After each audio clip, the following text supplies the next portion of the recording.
ते बीठो आहे अमेरिका। अमेरिका हाणे वधीक ताक़तवर थी वियो आहे जेॾी महिल उन पंहिंजी मिलिट्री जी एग्रीमेंट कई आहे ऑस्ट्रेलिया सां ऐं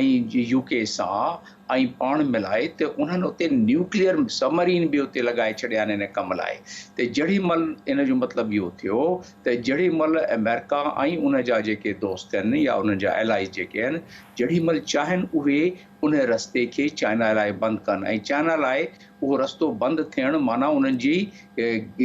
घोटो ॾियण वारी ॻाल्हि आहे, उन्हनि साह बंदि करण वारी ॻाल्हि आहे। त इन करे चाइना चाहींदो त हीउ जेको गवादर खां वठी खुंजरा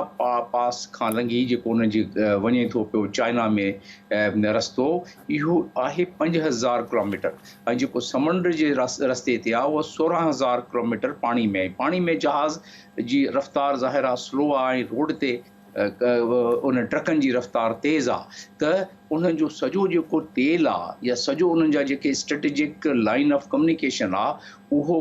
गवादर जे थ्रू ऐं सी पैक जे थ्रू ऐं के जे थ्रू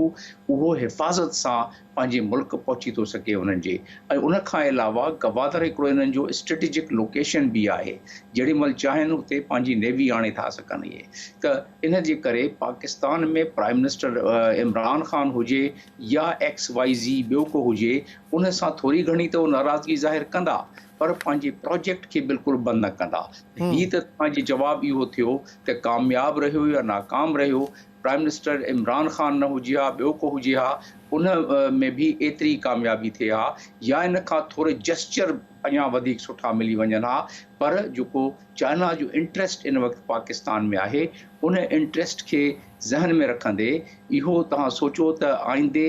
5 साल घटि में घटि ऐं उन खां बाद बि